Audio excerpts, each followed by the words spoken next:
All right. All right. We're live on YouTube. Okay, we're at it.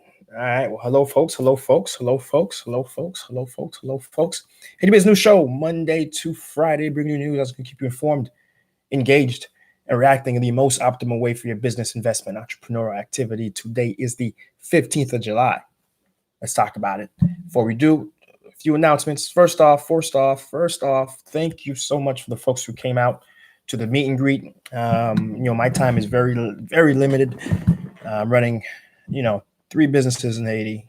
I'm working full time as a remote consultant in the data analytics space, right? Full time now. It's 40 hours now, 40 hours, full time.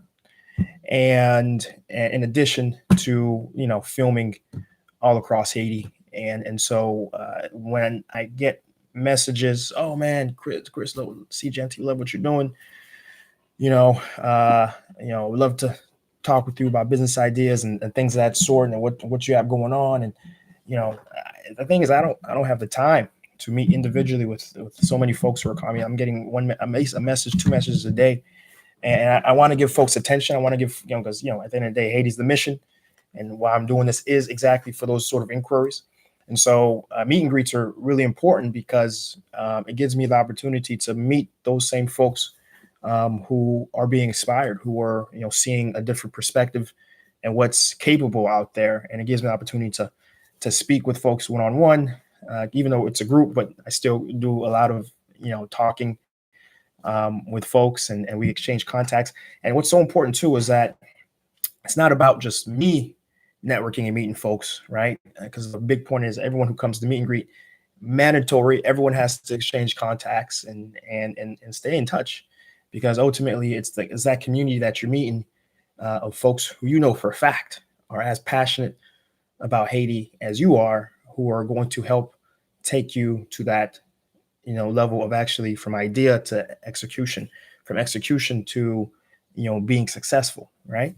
And so look out for the next one. I'm not sure when that next one's going to be. Probably in Haiti, maybe, but look out for that. And of course, folks who do want to talk, my email is in the descriptions always. And I make time throughout the day as I'm moving back and forth to respond to those emails. And that's really the best way, to start a discussion with me, just because again, meeting face to face for coffee, that's just not going to work. I don't have the time. So that's an announcement there. Again, thanks again for the folks who showed up. Second announcement, of course, my Seejeanty video, ArrisDeroiser, is out. It's been extremely popular. I mean, Facebook in particular, it's pushing 5K views, natural, organic. I haven't done anything, to sort of, jimmy that view count.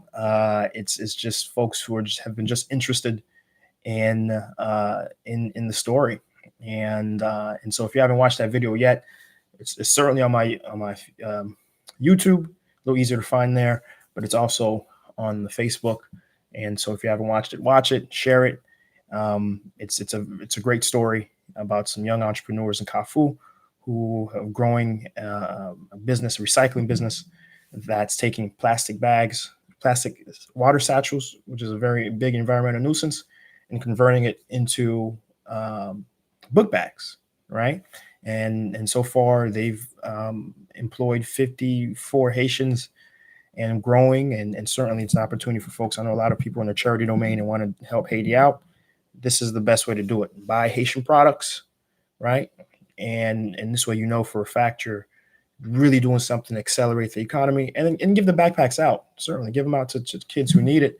But certainly whenever you're trying to do anything in Haiti, please consider first and foremost buy Haitian products being made from Haitians, because you're giving jobs, and that's what really Haiti lacks. When you leave and you come into the country and you leave and you ask yourself, did you really do good? And because the level of poverty that exists, it's daunting. But you are, if you're buying Haitian products, made by Haitians, because you're adding money to the economy, you're giving folks an opportunity to work, and that's how the country changes, when there's more jobs than poverty, right? More jobs and souls out there. So those are quick two announcements, right? And let me take a look. We got Bounce Bougie 11 saying it was great. Appreciate it, brother. Thank you. Thank you. All right. So let's talk about Haiti Biz News. Let's talk about the news stories today. And of course, the reason why we're doing the live, we're in production right now. We're working on to get the next video out. And so we're going to be doing lives at least today, tomorrow, and probably, hopefully we'll get back to doing the traditional episode with all the infographics by midweek. We'll see. So let's talk about it, right? We have the Taiwanese president was in Haiti. Taiwanese president was in Haiti. It's the first leg of a long tour that she's doing. The president, Tsai Ing-wen, was here, met with Jovenel, met with the cabinet, and additionally, they did a products expo where they had Haitian Taiwanese companies, Taiwanese entrepreneurs who flew in and came to the country to show their products out. And really, this tour is very important for Taiwan because they're getting a lot of pressure from China. As China recently is in the Caribbean alone has taken away five countries who endorsed Taiwan as a country are no more.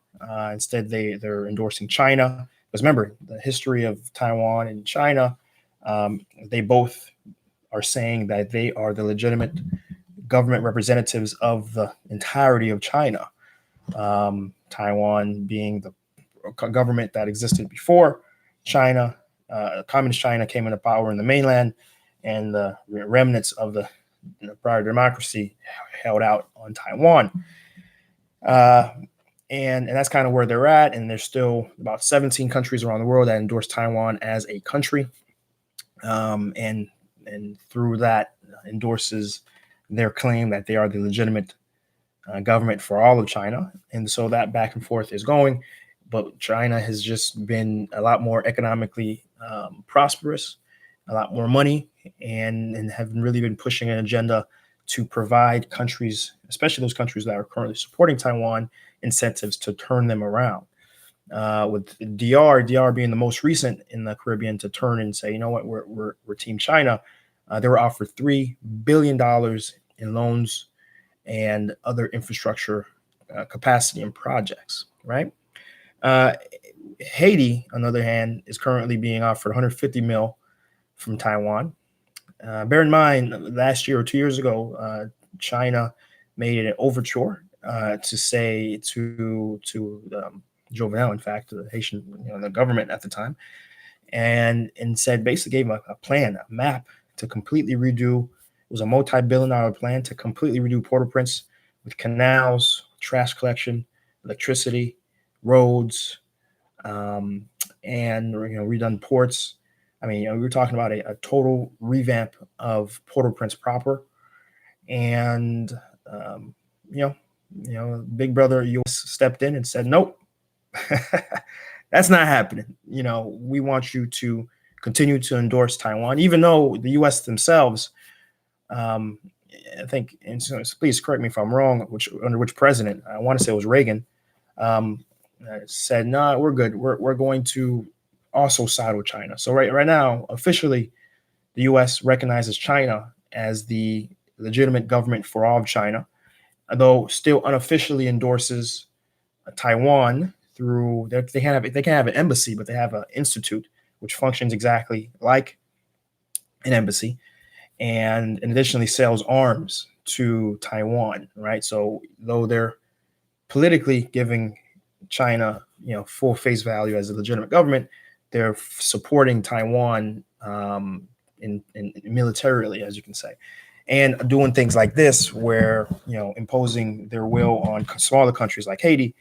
to say, no, hold on, we don't want you to follow us. We need you to support Taiwan, because if not, then again, it's a political game that unfortunately Haiti throughout its history has been caught in, not in this case, but throughout history, Haiti has been caught between larger powers that, looking out for the interests of the larger powers and not necessarily Haiti. Because certainly Haiti needs the sort of big show they do, right? We need electricity. We need electricity primarily.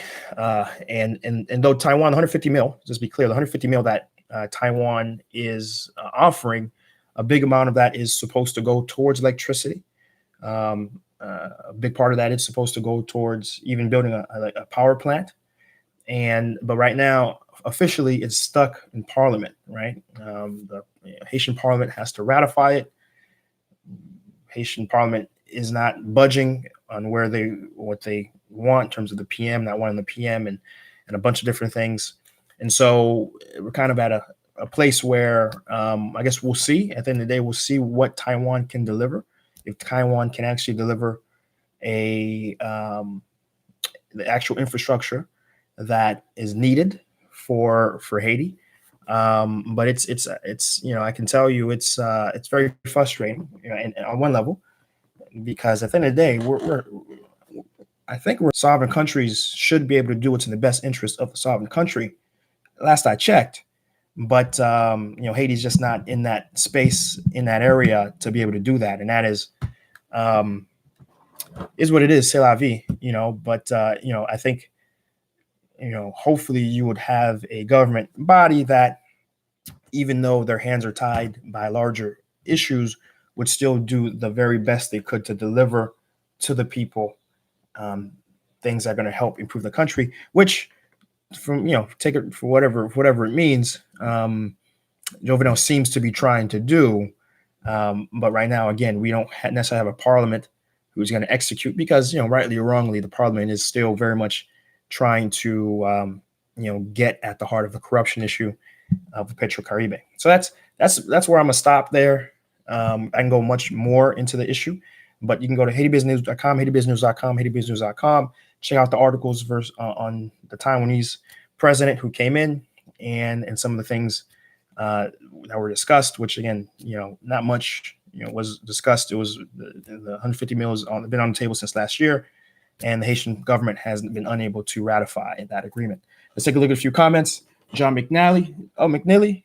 Oh, it was a pleasure meeting you, John. John was one of the guys who came to the meet and greet. It's good to grab folks who are in the comments and actually put a face to them. So, John, hello there.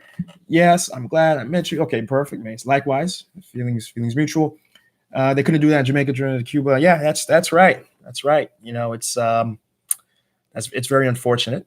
It is what it is. It's ultimately, when you're playing a geopolitical game, you have to play it smart and play it in a way that's going to benefit your people. And really, Haiti needs to start doing that, right? And Haiti's not there, right? And then we have a comment from Stephanie Spur. Sacomuzo, didn't they give all the money after the earthquake for all the roads? Was that a loan as well? I am not specifically sure what you're referring to. Haiti got a lot of money from a lot of different parties after the earthquake. And as we know, not much of it actually went to the projects that they were supposed to go to. So in general, I can say, Stephanie, you are correct. But specifically to this story, I'm not in Taiwan. I'm not sure to the specifics of which you refer. If you are aware, please go ahead and drop a link, and maybe I can talk about it in a future news story. Now, the next story I want to talk about, actually, before I go, Pierre Paul, perspective on China possibly entering Haiti eventually. I think I already did. I think maybe Pierre Paul, you came a little late. I did give a perspective on that. So after this video ends, do play it back. You'll see my perspective on that. Great question, though. So let's keep going. So the other story I want to talk about before my time gets a little too long, trying to keep the minute usually between 15, but let's try to cap it at 20 today. There's a bit of security happening around the road from Cafu to Port-au-Prince. No, Martissant has been a problem area for a long time. Martissant, La Saline, Cité du Soleil, Belleville. I'm missing one. Belleville, La Saline. Did I say La Saline? And I'm missing one, right? That Grecier, perhaps, potentially. Though, and that whole area is very concentrated along the coast, right? That if you look at the horseshoe of Haiti, right? There's a little area at the very bottom of that horseshoe. This is where the big concentration of what I just mentioned are. And it's problematic really because of the fact that there is no other road to get to the south of Haiti, right? I'm talking about Okai, Miaguan, Jérémy, Tigua, that whole area, okay, is really dependent upon the traffic being able to flow easily and smoothly in that area. And for the past few months, there's been constant insecurity. One thing I didn't even mention in the video, but I can mention to you guys, my guys who are watching right now. On my way to shoot, ArrisDeroiser video. Okay, on the way to shoot there, okay, it's in Kafu. So I had to take that same road, that same little Port Léogane Martissant road. You know, usually when I take the road, personally, when I drive, I take a little inside route that passes through this cemetery and then opens up on Route des Salines, which is, it's not the main road. The main road is literally right, hugs and passes through these problem areas. It cuts a little more inside, so you avoid a good chunk of it, right? So on the way, but my driver decided to take that way, and literally on the way there was gunshots. I was like, you know, there's poop. It was like a quick poop, poop. Not at us. It was just maybe something was being shot in the air in front of us, and I was like, whoa, okay, we got to take the inside road, man. I don't know about what road you're taking right now, driver, but let's take the inside road, man. This isn't going to work. And so he takes the inside road, and we can get to ArrisDeroiser a little later than we wanted to, but we got there, right? On the way back, and it was about a 3-4 hour shoot, and my driver was like, well, things have calmed down, right? Things have calmed down, so we can probably take that road. And so as we're taking, I think it's the national road, right? So as we're taking the national road,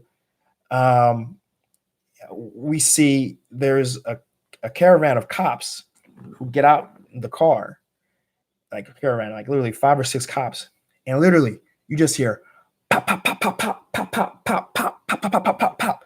There's a gun battle going on in front of us. We don't see it necessarily, but we know it's just like just a little bit, a few meters up the road, we're hearing gunshots. And even the cops who just got out this like van, they're hugging their car. And somehow, you know, each time, both when we were going, coming, we were like, literally, there's a little alleyway road each time that we were just about to pass, but we didn't. And so even on this time, we were able to sneak in on this alley road and then get on basically what I believe is Route des Salines. And then we're good. But even then, it was just very traffically roadblocked and slow. So I share the story to say that that area is legitimately, there's some crazy shit going on in that area. Excuse my French. Now, the rest of Haiti's fine. I don't want to scare folks off. Oh my God, aha. Chris told you Haiti's not a aha. I told you got to stay away from me. No, there's, you know, listen, I live in Chicago. There's parts in Chicago. I live on the south side, by the way. I only took public transportation to work while I live in Chicago, on the south side of Chicago, one time, because the amount of dread and fear I had. Said, you know, I'm going to get in my car and I'm going to drive as quickly as I can to get to work. I'm not taking public transportation, even though public transportation is pretty good. Just to show you, again, it's not unique to Haiti. I want folks to understand insecurity happens everywhere. So I just want to make that very, very clear. You know, my 3 years in Haiti, that was the only time I've ever felt a little bit, but even that didn't shake anything. It just made me know that I got to avoid that area, and pass very quickly. But any case, so that area, the bigger implications of that is that cutting through that area right now for any reason is something folks are avoiding given the story I just gave. And it's affecting the entire south of Haiti. The entire southern area of Haiti is being crippled. Tourism. I know Haitian Hillbilly doesn't maybe want me to share this. I'm sorry. If you guys remember one of my most popular videos, Haitian Hillbilly, the Eco Lodge I shared, it's there. It's along. You have to cut through there, and even him, he's had to sort of slow down his business because of the amount of insecurity that's been going on, right? Which is tough because he's been trying to revamp and regrow and really engage. But even him, he's had to slow his business down because of the fact that he himself doesn't want people to be traveling to his eco lodge, given the amount of insecurity that's happening in Martissant and that whole road. And so that's just one example that you guys know of. So I thought I had to share that, right? But there is a genuine issue, and the police forces aren't enough, right? There's plenty of police there. Just so you know, at least on the way back for sure, I noticed them. Plenty of police there, but it's not a police issue, as it always is. Understand, like, you don't police yourself out of poverty. You police yourself. I mean, you get out of poverty by doing what? Providing schools, providing health services, and providing economic opportunity to those specific areas. You invest in those areas to get those people in a better situation. You don't just say, okay, here's police and stop the violence. No, it has to be a concerted effort to improve the living conditions and the economic opportunity in those areas, and then you'll see an improvement. But that's dependent on a functioning government. Haiti doesn't have a functioning government. Not sure when Haiti will have a functioning government. So my heart goes out to a lot of the citizens and Haitians who live in those areas, poor country. And that area is one of the poorest areas in a very poor country.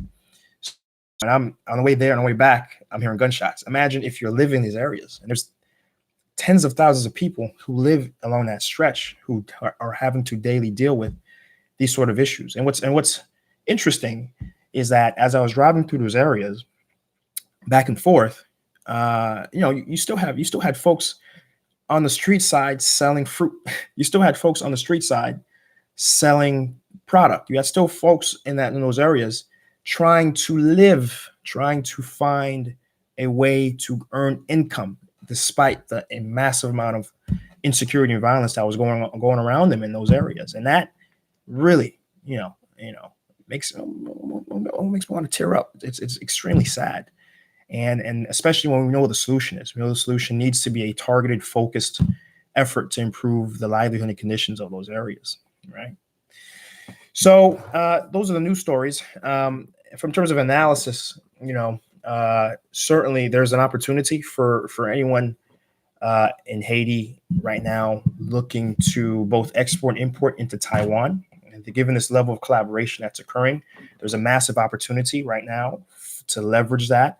Both to bring in Taiwanese products, from a technology perspective into Haiti, and then also to send things to Taiwan because they have a very open, very tariff less sort of relationship. So certainly if you're looking to leverage an incredible opportunity, a way to do it is through trying to also play into this Taiwan-China dynamic by getting product or exporting product there. So, and I do know of some folks who are doing that.